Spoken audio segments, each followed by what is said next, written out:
Hey, what's up, everybody? Video 44 coming at you with another video. All right, so I'm eating breakfast right now. As you can see, my mouth isn't even wiped. I'm trying to listen to all these Laker talking heads, and it's a lot of fun listening to people when the team is not doing well, blowing a gasket, getting upset, frustrated. It's actually quite entertaining to me. It's the only caveat that comes from losing is watching everyone complain about losing. Unfortunately, I do like to win, and we haven't we haven't really shown any consistency in that regard, man. We're a 500 ball club. Excuse me, one game below 500 after losing one of the most embarrassing games in of the season. Although we've had quite a few embarrassing games, I don't think this was the worst one. I've heard some people say this is the worst one. No, it ain't. No, it ain't. Unfortunately, it isn't. It may be the only one that we've lost in this fashion, where we had a substantial lead in the first half, played up to par in the first half, and then completely came out of the locker room to face a team that had turned it up like 3 or 4 notches in the energy. And as a result, we weren't able to match that energy. Um, I heard some people, as I watch different things, say the Lakers have a switch they can turn on and off. There's an on and off switch. I believe this team, people live and die with every game, as Coach said. And while I do think that that's something that the Lakers fans are entitled to be able to do based on our championship pedigree. You can be someone that is passionate is to say we love our team when we win, we can't stand our team when we lose. What you can't do is actually look at the data there and ignore what has already been shown to you. And this is what I was telling everybody after the Dallas and OKC wins. Like, this team, they show up for the big games. I expect them to show up for big games. We don't always win those big games. We're going to put in the effort. We're going to do the studying necessary. We're going to look like we've done our homework on teams when there's a big game. And then there are other games where we just, we play against a team like Brooklyn. Or maybe Luka Doncic doesn't play for Dallas that game, so we come in and we're like, And that is why we're 500. If we put the same approach into every basketball game or had a healthy fear for trap games, we would be a much better basketball team. Because that's the sign of a good team. You come in wary of a team that sucks. You worry about losing those games. If you're a really good team, you want to show up for the big games, and you definitely want to stay on paranoid guard against the bad teams. So that a guy like Cam Thomas, if he goes crazy, you're throwing every bit of defense at him necessary to beat him, because you're not going to get caught off guard because you have a healthy feel for being caught off guard. And that's what this team doesn't have. Maybe this game we just had right now can instill that characteristic in this team. Having a healthy fear for being caught off guard, because that is what's lacking right now. We can bring in any player you want. If a couple players can change things around, I'm not going to lie. I'm not one of those people that think that if we don't, if we do a trade, there's no use or something like that. There's always use for improving a basketball club. Even some of the best teams in the NBA can improve. But my energy's kind of shifted because I just realized that we don't have the gall to fix the problems. You know what I mean? That's what it really comes down to. The Lakers have 2 very serious problems in front of them. One of them is their coach. He's no good for what we need him to be at this point. And I've made many rants. We joked about it. We were serious about it. But at the end of the day, it comes down to this. He ain't ready. He is not ready. He does a lot of stuff that is carried over from his predecessor coach. Defensive schemes, offensive rotational schemes and stuff like that. It was never any good for the Bucks and Budenholzer. And he's kind of like, I'm doing the Budenholzer thing. He's gonna be where Budenholzer's at too. He's not in the league right now. And so we want a coach that kind of has his own thing, who doesn't carry over stuff from somebody else. If we wanted Budenholzer, we would have hired Budenholzer. You feel me? I don't need Budenholzer's strategies in the form of Darvin Ham. That's not what we're paying for. Or at least not what I signed up for. I don't know if Genie knew this is what he was going to do, but he's running Budenholzer stuff worse than Budenholzer, basically. And it's just, it's tired. It's tired because it's leaving us 500 or below it, rather. So I'm over that. I think the Lakers should go ahead and relieve him of his duties. I've been saying that for weeks. I'd have fired him right after the Memphis game. That was like 8 games ago. And the second problem we have is Bron, man. It is Bron. I don't think people really understand that just because Bron can opt out and leave us with cap space, it doesn't mean that you're going to sign something as valuable as Bron with that cap space. I think that's the fallacy here. That's the misconception here is that, well, I mean, we just go to, if Bron leaves, we just sign somebody else. Yeah, but that person ain't half as expensive as Bron is on the market. Not half.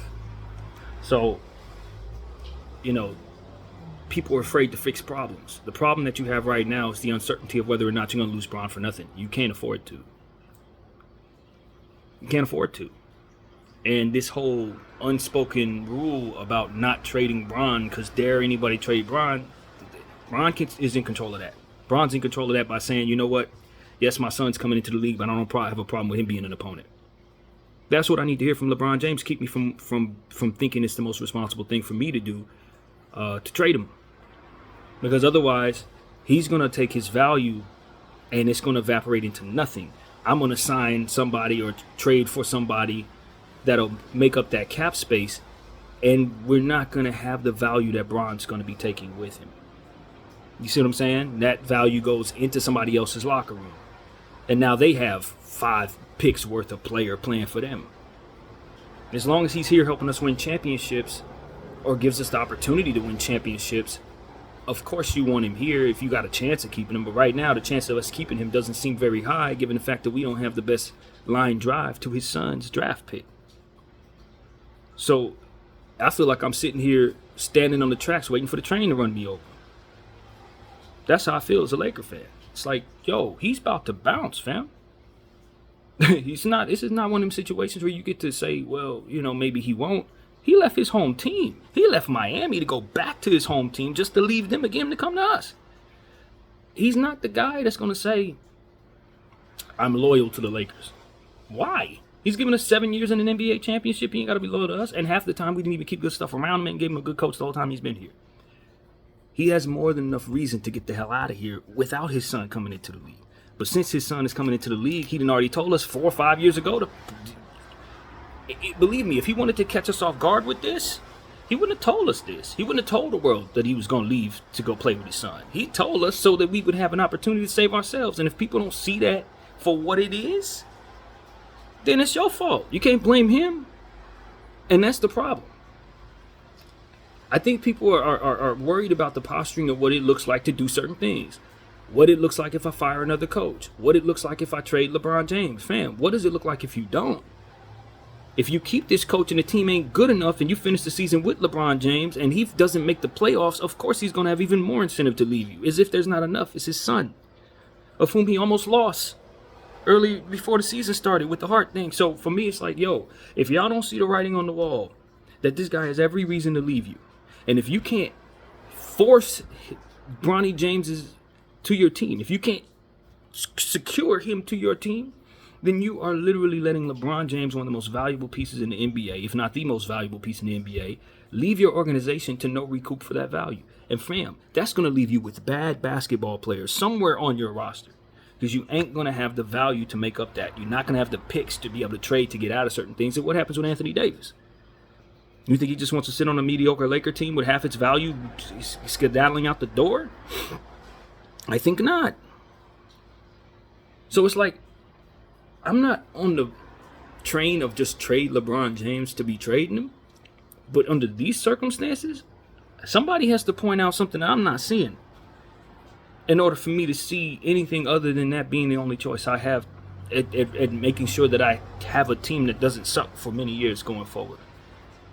Because I can't afford to let the third or the second, however you value LeBron, most valuable player on the planet, dissipate into nothing just because I want to respect him. That's not respecting me.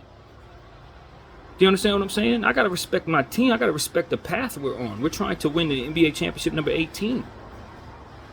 Letting him walk is going to keep us further from that than ever before. And so that's what it really becomes about. Y'all can talk about this season. This season is what it's going to be. You know what I mean? I mean, I got my thoughts about this season, but at the end of the day, it's all about, can you get to the playoffs? And if you can get to the playoffs, can you do something when you get there? Right now, we're in 10th place. So we have a path to the play-in tournament if it were to stop today. But on the path we're on, we're probably going to stay right here all season long. Maybe we make a trade for DeJounte, but we're afraid to trade Austin Reeves. And So we're probably not going to get DeJounte. It's just like, yo, why are people so afraid to do what helps themselves? The best move for me to do right now, truthfully, is to trade LeBron James to the New York Knicks for all the picks they're willing to give me. Or trade him to San Antonio for all the picks he's willing to give me. Or trade him to Utah for all the picks they're willing to give me. That's the smartest thing the Lakers can do for themselves right now. Not trading to get this team better, but making sure they secure the opportunity that LeBron James don't leave them to play with his son in one of those markets any damn way. You understand what I'm saying? That's literally the smartest thing you can do for yourself. Or if you're not going to trade him for picks, trade him for Trae Young. Trade him for Paolo Banchero. Trade him for somebody who you can upstart your future with.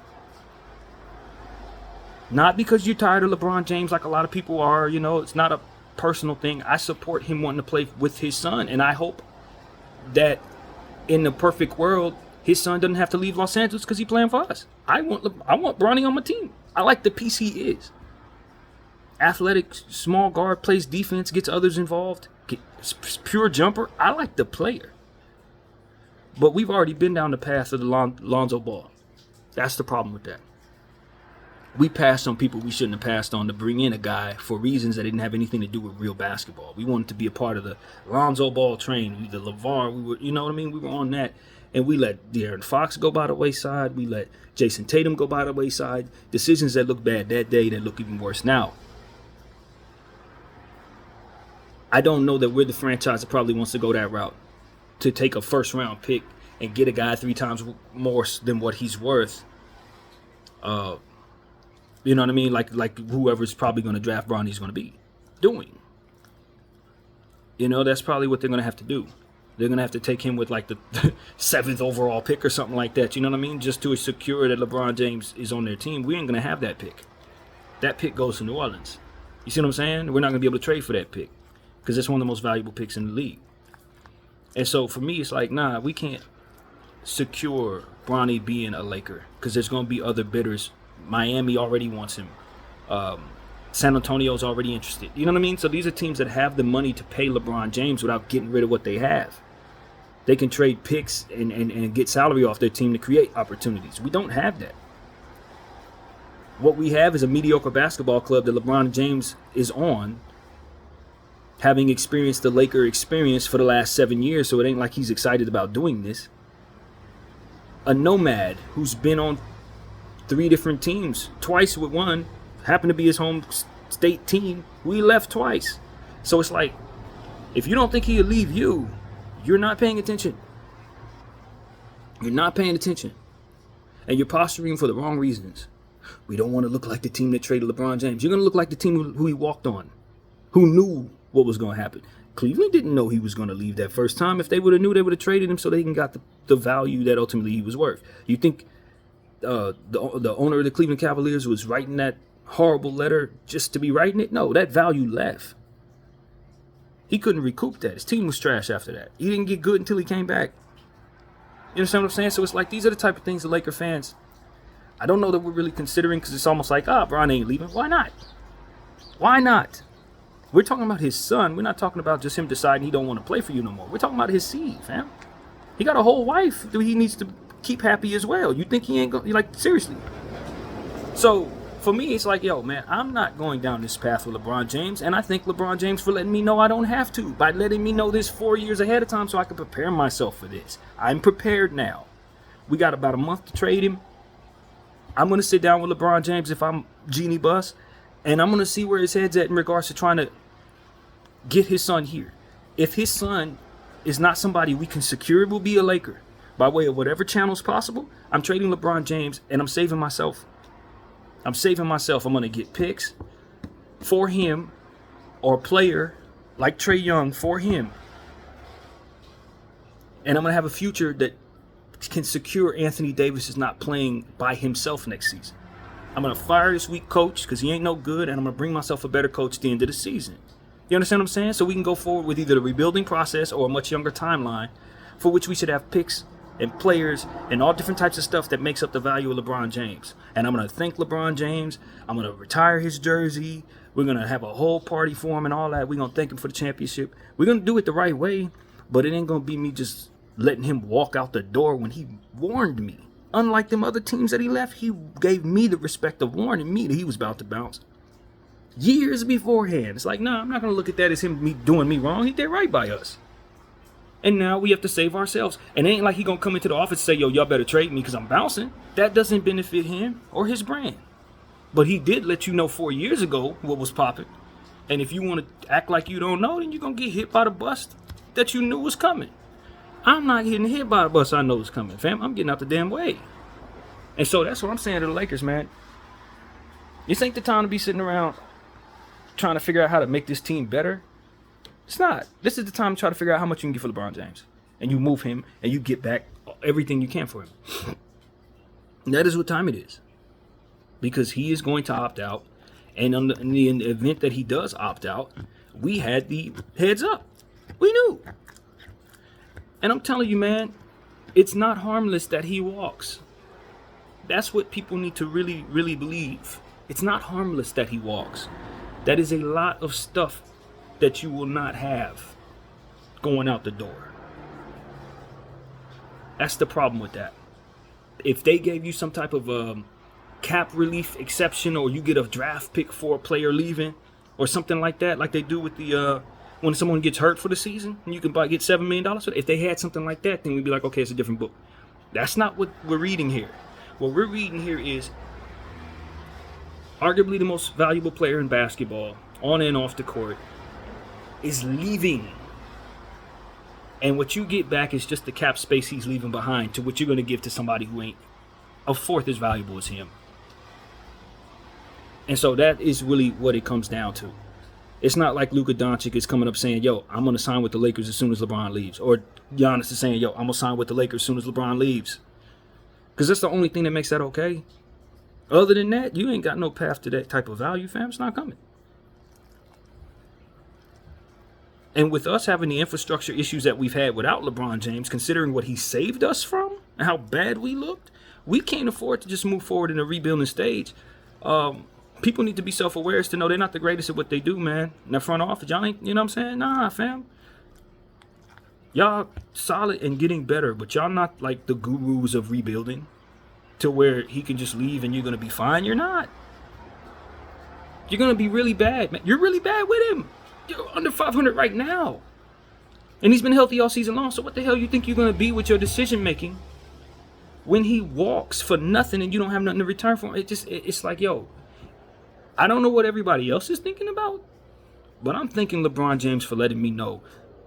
That's all I'm doing. All this is me saying, yo, thank you, bro. Thank you for letting me know I have an opportunity to save myself. And I'm going to take that lifeline that you gave me with respect.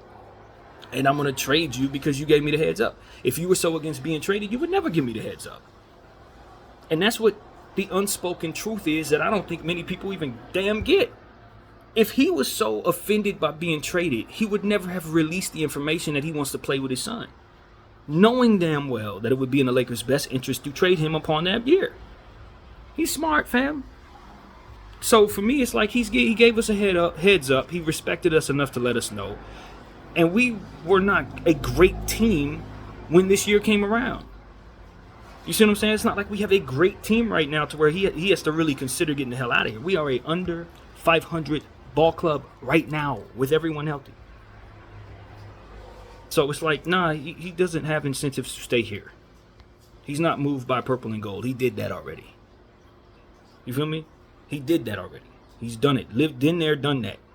And this is a nomad. The greatest nomad in the history of the sport. He's a nomad, fam. He goes other places. And he gave us more years than he gave anybody else. And he never told us he wanted to retire in his uniform. He said he wanted to play with his son. And that's somebody who's lived all his dreams. What makes you think he's going to forgo this one? For you? LA? For you, Lakers? He going to forgo another one of his dreams when he lived all his dreams? Did he forgo any of his other dreams in life? Think about these things. So it's like, yo, man, you got an opportunity to save yourself. I think about an analogy that I often bring up that my mother gave me a long time ago. It's usually related to faith in God. But it's an analogy that fits in this situation too, because you're being warned, essentially. There's a flood, and you're sitting on top of your house, and a helicopter rides by to come save you, and it drops the ladder down, and you tell the person flying that thing, no, I'm waiting for God to come down and save me. Cool. He slides off and goes save somebody else. Another one comes by a couple of hours later. The water's getting higher. Now, mind you, it's a flood, but your house is going to be overtaken. It's going to be submerged in a minute. Here comes another helicopter. Brings down the ladder, tells you to come on up. You tell them no, you're waiting for God to come save you.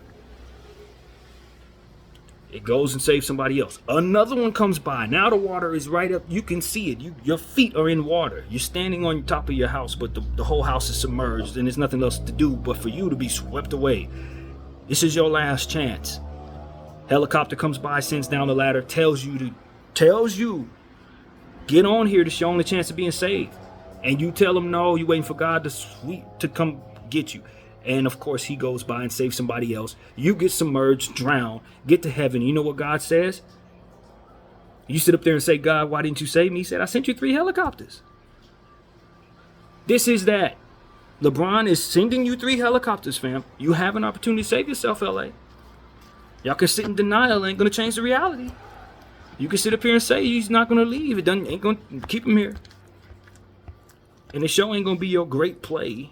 It ain't going to be Laker lore or none of that stupid crap that's going to make him decide that he wants to forego his dream of playing with his son, of whom he almost lost. Absolutely not.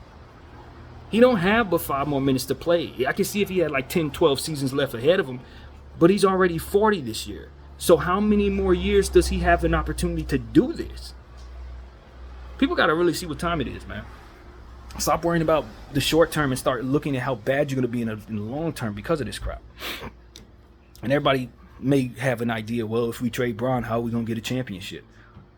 You're not winning a championship. You're under 500 ball club with a healthy Bron and a healthy AD. You're not winning a championship. Darvin Ham is your coach.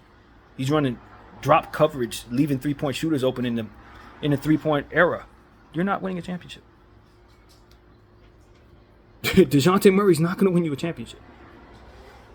You understand what I'm saying? So people need to stop thinking stupid stuff and start thinking about the future.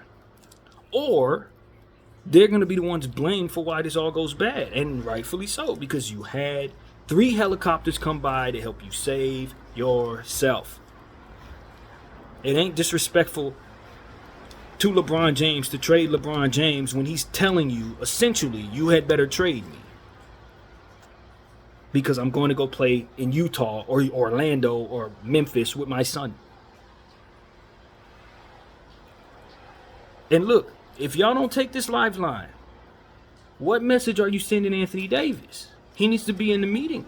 He needs to be in the meeting with Bron. You definitely don't have that meeting without AD, because you need AD to know that he's going to be secure here, or he's going to demand out, and you're going to give even less for him. Bron walks out the door, and AD goes for half because he demands out. Like, these are things I'm never going to let happen as a Laker fan. I'm never going to let that happen. I'm never going to let that happen. And the fact of the matter is, I'm in control of everything. Because Bron don't have no trade clause. So for me, I'm going to sell Bron to the highest bidder. He only going to be there for half a season. He going to make a contender whoever he goes to. Any team he go to going to be a contender. I'm sending him to that highest bidder. Was it New York? Is it Utah? He only going to be there for half a season, fam. So it ain't like you got to sit there and be hated. Like, you know what I mean? Nah. None of that. He ain't going to be there long. He going to opt out wherever he goes. So I ain't got no reservations about sending him anywhere. Whoever wants to give me the highest package, I'm sending him there. And it ain't because I dislike LeBron James. I don't. I've become a LeBron James fan. You know what I'm saying? And like I said, if I can secure his son being on my team, then I won't trade him. He retires a Laker if I can secure Bronny so that his dream can be fulfilled in this place. But if he has to leave this place to chase his dream, he's always chased his dreams, man. So why am I going to get in the way of that? I'm not. And I'm also not going to let him run me over in pursuit of those dreams either.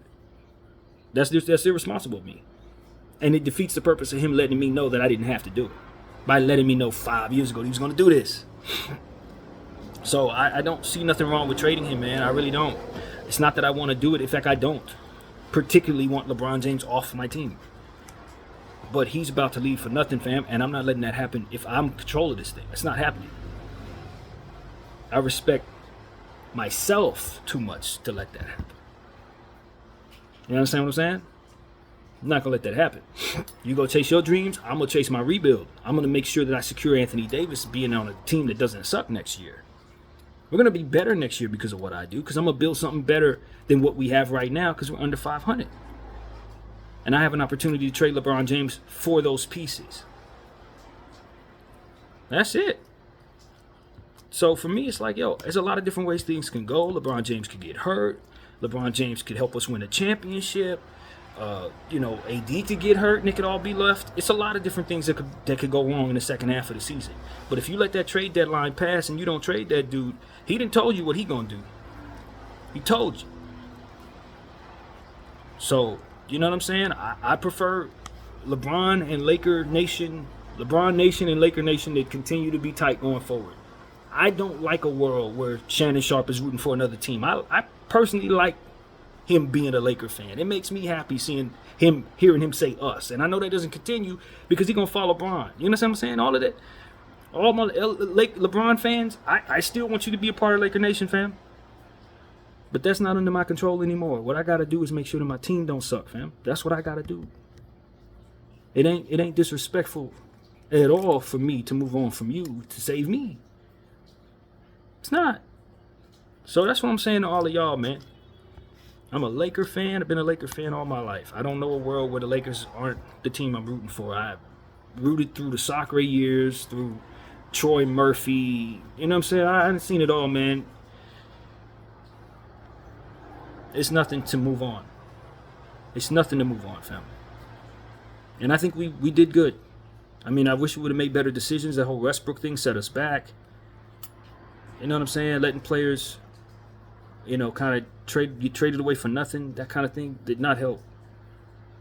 I think if we would have hired, a more experienced coach, it'd probably make more sense right now. A lot of things we could have did differently. That's cool, whatever. But what mistakes are we about to make now that we clearly see are a mistake? Letting him walk should not take place. It should not take place. So that's what I got to say to everybody, man. Y'all can go try to get Bronny, but that's still you trying to get Bronny. And look, I could trade him and then try to get Bronny and bring him back. That's another thing. If I can secure Bronny, you're trying to tell me that I can't trade LeBron James for 1 million picks or whatever and then get Bronny and Bron comes back to me with the return that I got for LeBron James? Now the team is twice as good and he's coming back? Y'all ain't think of that? BDL 44. I thank y'all for watching. Wow.